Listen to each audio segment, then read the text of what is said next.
यांचं महत्वाचा सहभाग ते आपल्या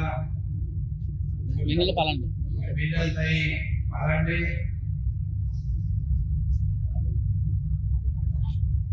आणि आपले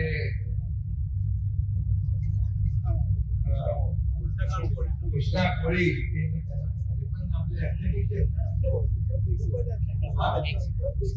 उपाध्यक्ष विलास जोशी, सर्व मान्यवर, खरं म्हणजे आपल्या वर्षा मॅरेथॉन याचं घोषवाक्य आहे मॅरेथॉन ठाण्याची आणि ऊर्जा तरुणाईची. आणि म्हणून आणि एका बघितलं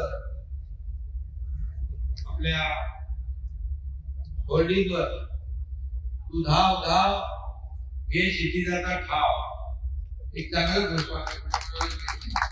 म्हणजे आपण धावायचं असतं आपल्या शहरासाठी, आपल्या आरोग्यासाठी, आपल्या राज्यासाठी आणि आपल्या देशासाठी. आणि म्हणून खेळाडूंना देखील प्राधान्य देणारे हे ठाणे शहर, जसं ठाण्याचा विकास गेल्या अनेक वर्षात झाला, धर्मवीर आनंद दिघे साहेबांच्या मार्गदर्शनाखाली सुरू झालेला ठाण्याचा विकास आज ठाणे बदलतंय, ठाणे विकसित होत आहे. आणि आज आपण ज्या ज्या काही सुविधा पाहतोय, रस्ते रुंद होत आहेत, मोठी उद्यान होत आहेत, सेंट्रल पार्क सारख्या मोठ्या गार्डनचा उपभोग लोक घेत आहेत, गायमुख सारखी चौपाटी होती आहे. या ठिकाणी ठाणे शहर अर्बन फॉरेस्ट ही संकल्पना आपण राबवली आहे. सेंद्रिय शेती हा देखील ठाणे महापालिकेचा विषय नाही, परंतु सेंद्रिय शेती कशी करावी हा देखील कन्सेप्ट आपण महापालिकेने सुरू केला आहे. याचबरोबर ठाण्याची शान गडकरी रंगालयकर, दादोजी कोंडदेव स्टेडियम, हा दादोजी कोंडदेव स्टेडियम पण चालू झाला, नूतनीकरण झालंय. त्याला पैसे मिळाले का? किती मिळाले? 23 कोटी मिळाले, नंतर 8 कोटी मिळाले. अजून माहिती ठीक आहे. खेळाडूंसाठी आणि स्टेडियमसाठी पैशाची कमी पडणार नाही ही खात्री. आणि एकीकडे हे विकास प्रकल्प होत आहे, दुसरीकडे आता मेट्रोचा प्रकल्प आपल्या ठाण्यातून पुढे जातोय आणि मेट्रोची सुविधा देखील ठाण्याला मिळणार आहे. सप्टेंबर महिन्यामध्ये मेट्रोचं ट्रायल रन देखील सुरू होणार आहे. हे आपल्यासाठी खूप अभिमानाची बाब. आणि ही मेट्रो मला वाटतं या वर्षा अखेरीस कमिशन होईल, म्हणजे सुरू होईल अशा प्रकारचा प्रयत्न आपला आहे. त्याचबरोबर इंटरनल मेट्रो ठाणे महापालिकेची याला देखील आपण केंद्र सरकारकडून मान्यता मिळवली आहे. म्हणजे या बाह्य मेट्रोला वडाळा, ठाणे, मीरा भाईंदर, मुंबई असे एक लूप तयार होईल आणि त्याला जोडणारी इंटरनल मेट्रो देखील आपण करतोय. काल परवाच्या दिवशी एका कार्यक्रमात ठाणे वैभवच्या माजी न्यायमूर्ती सुप्रीम कोर्टाचे अभय ओक साहेब म्हणाले, आयुक्त नव्हते त्या दिवशी, परंतु ते म्हणाले ठाण्याचं ग्रीन रिव्हर आपल्याला वाढवायचं आहे. तर मी त्यांना सांगितलं की दरवर्षी आम्ही 1 लाख झाडं लावतो आणि मला वाटतं गेल्या वर्षी आपण 1.25 लाख झाडं आपण गेल्या वर्षी लावली आणि या वर्षी 2 लाखाचं टार्गेट आहे. ठाणे हरित ठाणं आहे, बाजूला येऊरचं डोंगर आहे, तलाव खाली आहे आणि ठाण्याची ओळख ही तलावांची शहर म्हणून ओळख आहे. आणि मला वाटतंय की त्यांनी त्यावेळेस सांगितलं की तलाव पुनर्जीवित केले पाहिजे, पण आपण तर एक झोपडपट्टीने काढला गेलेला तलाव जोगीला तिथल्या 200-300 लोकांना शिफ्ट केलं दुसरीकडे आणि तो तलाव खोदून आता काय काय खूप सुंदर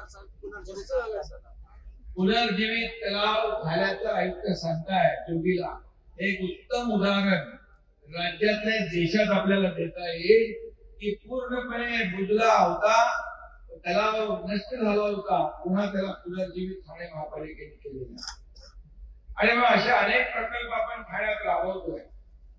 आता वाहतूक कोंडी हा देखील ठाण्याचा विषय आपण मार्गी लावतोय. मेट्रोमुळे बरंचसं कमी होईल परंतु आता मुंबई पासून आपण थेट कोस्टल रोड करतोय. मुंबई ते ठाणे ठाण्यातून आपलं खाडी साकेत मार्गे सरळ दायमुख वरून फाउंटन म्हणजे अहमदाबादच्या रस्त्याला मीरा भाईंदर कडून येणाऱ्या रस्त्याला आपण जोडतोय. त्यामुळे ठाणे शहरातली वाहतूक कोंडी सगळी बाहेरून जाणार आहे. हा देखील आपल्या ठाण्यासाठी एक मोठा प्रकल्प ठरेल आणि म्हणून ठाण्यासाठी अनेक प्रकल्प मी मुख्यमंत्री असताना ठाणे महापालिका आणि ठाणे शहरासाठी आयुक्त किती पैसे दिले होते आपण? मुख्यमंत्री असताना तुम्हाला ठाण्याला पैसे दिले 3,000 कोटी.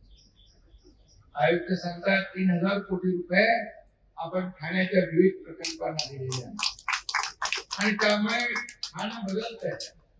ठाणं विकसित होत आहे. ठाणे पुढे जात आहे आणि म्हणूनच या ठिकाणी आपण पैसे देताना कुठलाही भाग आकारता न घेता ठाणे शहराचा विकास कसा होईल याच्याकडे प्राधान्याने लक्ष दिलं. कारण ठाण्यावर हिंदू हृदय सम्राट बाळासाहेब ठाकरे यांचं प्रचंड प्रेम होतं. त्यांच्याच माध्यमातून गडकरी रंगायतन दादोजी कोंडदेव स्टेडियम झालं. नंतर आपण डॉक्टर काशीनाथ घाणेकर केलं. अनेक प्रकल्प नंतर केले. गडकरी रंगायतन सुरू झालं ना ट्रायल चालू आहे 15 ऑगस्ट पासून आणि गडकरी रंगायतनचं नूतनीकरण देखील होत आहे. सर्व कलाकार मला विचारत असतात कधी होणार 15 ऑगस्टला ते सुरू होईल. हा देखील एक आपला गौरव बिंदू आहे. मानाचं स्थान आहे आपल्या गडकरी रंगायतनला आणि म्हणून खूप मोठ्या प्रमाणावर विकास ठाण्याचा होतोय. परंतु हे महापौर वर्षा मॅरेथॉन जे आहे त्याचा वर्षा मॅरेथॉन ठाणे महापालिका 2025 हे आयोजित करताना मला या ठिकाणी माजी खासदार आणि या वर्षा महापौर मॅरेथॉनचे प्रणेते सतीश प्रधान यांची आठवण या ठिकाणी येतात. कारण ही ठाण्यामध्ये वर्षा मॅरेथॉन सतीश प्रधान साहेबांनी सुरू केली आणि आम्हाला माहित आहे की त्या आयोजनामध्ये आम्ही कार्यकर्ते म्हणून काम करायचो आणि ही वर्षा मॅरेथॉन जी आहे ती वाढत वाढत वाढत वाढत गेली आणि आता कोविडमध्ये थोडा गॅप होता परंतु या वर्षा मॅरेथॉनचं नाव संपूर्ण महाराष्ट्रामध्ये नाही देशभरामध्ये पोहोचवण्याचं काम तुम्ही धावकांनी केलं. या स्पर्धेमध्ये सहभागी होणारे खेळाडू जे आहेत त्यांनी केलं आणि म्हणूनच ठाण्यामध्ये खेळाडूंना देखील आपण खूप प्राधान्य देतोय.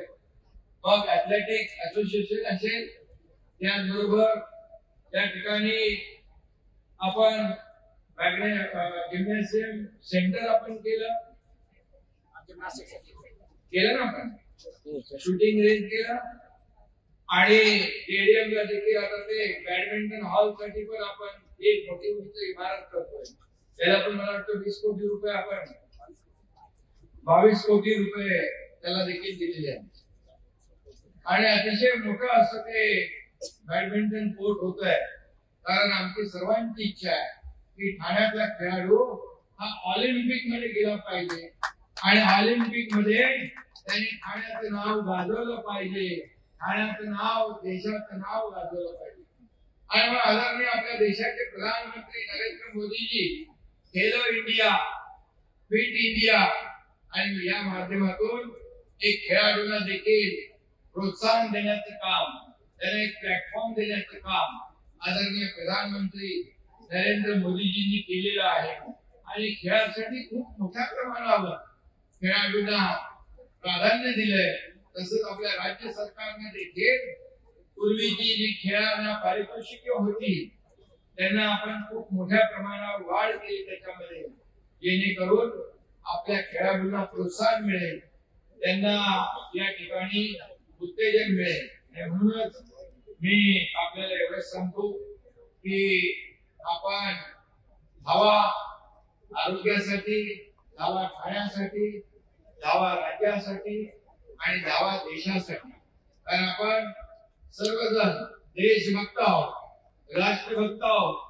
या प्रत्येक याच्यातून एक ऊर्जा निर्माण होते आणि त्या ठिकाणी ही ऊर्जा आणि प्रेरणा इतरही खेळाडूंना मिळत असते.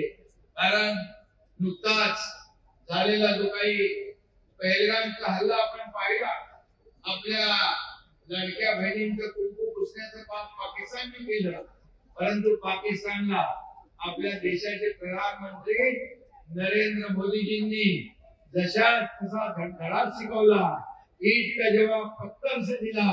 आणि म्हणून आपल्या भारतीय सैन्य दलाचं मनापासून अभिनंदन करतो. आदरणीय देशाचे प्रधानमंत्री नरेंद्र मोदीजी यांचंही अभिनंदन करतो. ते देशभक्ती, राष्ट्रभक्ती त्यांच्या कृतीतून त्यांनी दाखवून दिली आणि तमाम देशवासियांच्या मनातली भावना आणि इच्छा पूर्ण करण्याचं काम या ठिकाणी त्यांनी केलं. त्यानंतर या सर्व देशवासियांच्या मनात खंत होती, ज्यांनी आपल्या या लाडक्या बहिणींचं कुंकू पुसलं, ते आतंकवादी पाकिस्तानी गेले कुठं, आणि त्यांना देखील ऑपरेशन महादेवच्या माध्यमातून हाल करण्याचं काम आपल्या लष्कराने केलं, ऑपरेशन महादेव. आणि त्याचंही देखील मी मनापासून अभिनंदन करतो. हेही आज आपल्याला सांगू इच्छितो की आपले कोल्हापूर मधून चंद्रहार पाटील पैलवान कुस्तीगीर हे आपल्या शिवसेनेमध्ये सामील झाले. हजारो ते पैलवान आपल्या शिवसेनेत सामील झाल्यानंतर आज त्यांनी एक महत्वाचा उपक्रम घेतला आहे. भारतीय सैन्य दल सीमेवर लढणारे जवान जे आहेत त्यांच्यासाठी हजार पैलवान आज रक्तदान करणार आहेत जम्मू आणि काश्मीर मध्ये जाऊन. आणि म्हणून हे देखील एक आगळा वेगळा उपक्रम आहे देशभक्तीचा, राष्ट्रभक्तीचा. आणि म्हणूनच आपण प्रत्येक आपल्या कृतीतून देशासाठी काही ना काही केलं पाहिजे, राज्यासाठी केलं पाहिजे, शहरासाठी केलं पाहिजे. आणि खऱ्या अर्थाने 2.5 वर्षाचा महायुतीचा कार्यकाळ आपण पाहिला. त्या काळात अनेक विकास प्रकल्प आपण राबवले आणि म्हणून आता पुढे देखील ते काम सुरू आहे. आणि म्हणून मी एवढंच सांगतो या सर्व धावकांना, सर्व धावकांना मनापासून या ठिकाणी शुभेच्छा मी देतो. हे स्पिरिट जे आहे हे स्पिरिट कायम ठेवा. आणि खरं म्हणजे या वर्षा मॅरेथॉनमुळे अनेक लोक एकत्र येतात आणि त्यांना प्रेरणा, ऊर्जा मिळते. मला वाटतं ग्रामीण भागातून तर आदिवासी पाड्यातून येणारी मुलं फार चपळ असतात, त्यात टॅलेंट असतं, पोटेन्शियल असतं, त्यांना फक्त हवा असतो प्लॅटफॉर्म. आणि म्हणून तो प्लॅटफॉर्म देण्याचं काम या ठिकाणी ठाणे महापालिकेने केलेलं आहे. म्हणून त्यांना मी खूप खूप शुभेच्छा देतो. आणि खेळाडूंसाठी, स्पर्धेसाठी जे काही राज्य सरकारकडून आवश्यक जे सहकार्य आहे ते पूर्णपणे मिळणार आहे. कारण आपण गोविंदाला देखील प्रो गोविंदाचं स्वरूप दिलं आणि तो देखील एक ऐतिहासिक निर्णय आपल्या गोविंदासाठी झाला. आणि असे अनेक निर्णय आपण घेतलेले आहेत. आणि म्हणून मी सगळ्यांना मनापासून शुभेच्छा देतो. ऑक्टोबर मध्ये राष्ट्रीय क्रीडा स्पर्धेचं आयोजन देखील आपण करणार आहोत. त्यामध्ये देखील मोठ्या प्रमाणावर खेळाडूंचा सहभाग या ठिकाणी नोंदवला जाईल. आणि म्हणून सगळ्यांचं मनापासून पुन्हा एकदा खूप खूप अभिनंदन. या स्पर्धेत सहभागी झालेल्या सर्वांचं मनापासून स्वागत करतो. मनापासून सगळ्यांना खूप खूप शुभेच्छा देतो. आयुक्त महोदय आपल्याला एवढंच सांगतो की या ठिकाणी ठाण्याचा विकास, ठाणं बदलत आहे. आता ठाण्याचे रस्ते आपल्याला जो काही निधी मिळालाय त्यावर त्या रस्ते एकदम म्हणजे खड्डे मुक्त ठाणं आणि हरित खाणं, तलावांचं खाणं, हे सगळं जे आहे हे आपल्याला त्याचं संवर्धन करायचं आहे, जतन करायचं आहे, पर्यावरण पूरक खाणं हे आपल्याला करायचं आहे. आणि म्हणून सगळ्यांना शुभेच्छा, धन्यवाद. जय हिंद, जय महाराष्ट्र.